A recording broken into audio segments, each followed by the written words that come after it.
Lehilahy be tsy misaina, izay no lohatenin'ny gazety navoakany gazetiko taorian'ny fiparitahan'ilay sary mamoafady tato amin'ny tambazotra serasera Facebook. Vetivety dia niparitaka tao anaty tambazotra serasera Facebook ny horonan-tsary. Lehilahy iray sahabo eo amin'ny 20 taona eo ho eo no mampiseho fihetsika mamoafady amin'ny ankizy vavy tsy ampy taona. Raha ny fijery azy dia ao anaty birao fiasana no entin'ilay rangahy ireo zaza ireo.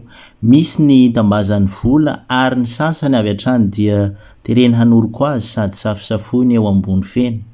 Tranga tsy fahita firy no niseho saingy izao tratra izao no nafenina. Tsy takona ihany koa fa niarihiary tamin'ny alalan'ny horonan-tsary izany rehetra izany mba hopirofo hoentina araka hitantsika zao. Toy eo fanaon'ity rangahy ity ilay hetsika sy fabe-masoandro sy marikoriko ity. Ahena olona tsy lavitra azy no nankalay horonan-tsary tamin'ny findaika io nanaparitaka azy io taty aoriana. Araka ny fantatra dia mpikatroka politika avy amin'ny antoko malaza iray amin'izao fitondrana izao io rangahy io. Araka ny vaovao izay efa miparitaka moa dia avy ao amin'ny TMH, fa ry zareo ao amin'ny TMH moa dia nanao fanadisoana izany vaovao miely sy miparitaka izany fa tsy olon'ny TMH io lehilahy izay antsoina hoe Rakotobe io. Voatonona fa anisany akaiky ny mpitarika io antoko io na TMH io izay hirotsaka ho kandida. Andrasana arak'izany ny fisotry ny raharaha. Inoana fa isy ny fanadiadiana momba ity fanararaotana zaza tsy ampy taona ny poitra pahabe maso ity. Engany mba tsy hisy ny tsindrika hanakanana ny fandrosoan'ny fampiarana ny lalàna satria eto amintsika mantsy rehefa olona akaiky ny fitondrana dia toa verivery fotsiny ihany ny ain'ny olona izay ataontsika hoe hiarany fanararaotana fa ry zareo ihany no mandresy. Marina fa efa fantatra tamin'ny anaran'ny rangahy io dia tsy izy izany fa Rakotobe ary ny toeram-ponenina ihany koa. Ary amin'izao fotoana izao dia efa nosamborina izy ary efa nampidirina MD. Tsy fantatra zany hatreto hoe ahoana zany ny tena fisehon'ilay tantara ahoana ny tohony raharaha moa zany satria io tratra ambody olona fa tsy ambody omby ilay razoky izay manafisafe mazava ho azy manoroko tsy tatsony ireto tovavy ireto ary mety tsy voaireo ihany ny tratra, tsy ireo ihany ny efa fanaony fa ireo ihany moa ny tratra dia efa pirofo mivaingana izany fa efa mahasatra azy ny manao an'ity zavatra ity. Fa dia izay ny fanontaniana mipetraka hoe hampiarina tokoa ve ny lalàna sa havela tsy ho jerijerena amin'izao?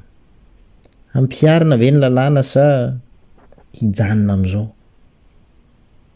Efa hitantsika tamin'ny resaka nationalité frantsay iny teo, misy ilay razoky anankiray izay manana nationalité frantsay izy dia raha ny tokony izy tsy afaka hirotsaka ho fidiana intsony izy satria efa tsy malagasy intsony araka ny lalàna velona eto amin'ny firenena hoe rehefa gasy ianao nangataka nationalité hafa rehefa ianao feno taona majeur dia tsy afaka mitsidraka ny zoam-pirenena malagasy ianao fa very tanteraka iny. Kanefa izay razoky izay dia mbola nomeny zareo certificat de nationalité malagasy. Izany midika rehefa any zareo olona akaikin zareo dia possible ny zavatra rehetrarehetra, possible.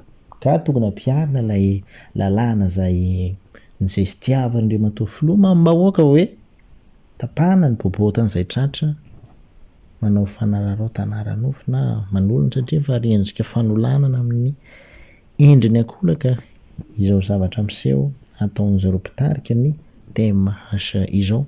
Fa dia miandry ny fisotrany raharaha antsika hoe hanahoana izy ity hijanona amin'izao ve sa mba hampiarina ny rariny, mba hampiarina ve izay lalàna izay. Ary tsara ihany koa raha tadiavina ny naman'io razoky io, tadiavina ny namany satria mety ho piray tsomakomba ilay naka ny sary, mety piray tsomakomba ilay naka ny sary satria ahoana moa zany izy eo maka sary izy dia manino izy mijery amin'izao fa tsy mba miditra an-tsehatra eny mety hoe hoe te-hanaparitaka an'izy izy mba hahafana misambotra anazy mampirovo fa raha sary anankiray ve de efa tsy tokony ho ampy zany e, tokony efa ho ampy kosa fa le izy sary maromaro vehivavy samihafa, misy tanora kely, misy tena hitantsika hoe mbola zaza mihitsy aza fa de zay le izy hoe anahoana ny fandehana. Mirahatra fo antsika rehetra e, samy tahin'Andriamanitra.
Terima kasih.